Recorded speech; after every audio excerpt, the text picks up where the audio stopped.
বিষ্ণু ঈসা ইসলাম একবার সাহাবীদের সাথে কথা বলতেছেন এভাবে হেলান দিয়ে, শুনতেছেন? বিশ্বনবী হেলান দিয়ে বলেন, আলা উনাব্বিউকুম বিআকবারিল কাবায়ের, সবচেয়ে বড় কবিরা গুনাহ কোনটা তোমরা জানো নাকি? সাহাবারা বললেন, আপনি সবচাইতে ভালো জানেন ইয়া রাসূলুল্লাহ, আপনি বলেন। বিশ্বনবী বলেন, সবচাইতে বড় কবিরা গুনাহ আল্লাহর সাথে শিরক করা, হেলান দিয়ে। 2 নম্বরে উকুকুল ওয়ালিদাইন, মাতা পিতার অবাধ্য হওয়া। 3 নম্বরটা যখন বলবেন হেলান থেকে উঠলে নেবেন, সিরিয়াস। 3টা কবিরা গুনাহ তোমাদের বলবো না, বলেন।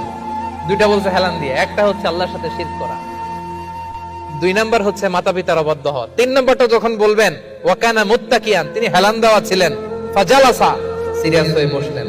এরপরে বললেন, আলা ওয়া কওলু যুর, আলা ওয়া শাহাদাতু যুর, সাবধান, মিথ্যা বলো না, মিথ্যা সাক্ষী দিও না, মিথ্যা সাক্ষী দিও না, মিথ্যা সাক্ষী দিও না। বিষ্ণুবী বলতেই লাগলেন, কতবার যে বলছেন তার কোনো হিসাব নাই। কোন সুবহানাল্লাহ। সিরিয়াস, খুবই সিরিয়াস। কারণ মিথ্যা সাক্ষী সমাজে বাতিলকে প্রতিষ্ঠিত করে, জালিমকে প্রতিষ্ঠিত করে। মিথ্যা সাক্ষী সমাজে অন্যায়কে প্রতিষ্ঠিত করে। চিল্লায় বলেন ঠিক কিনা?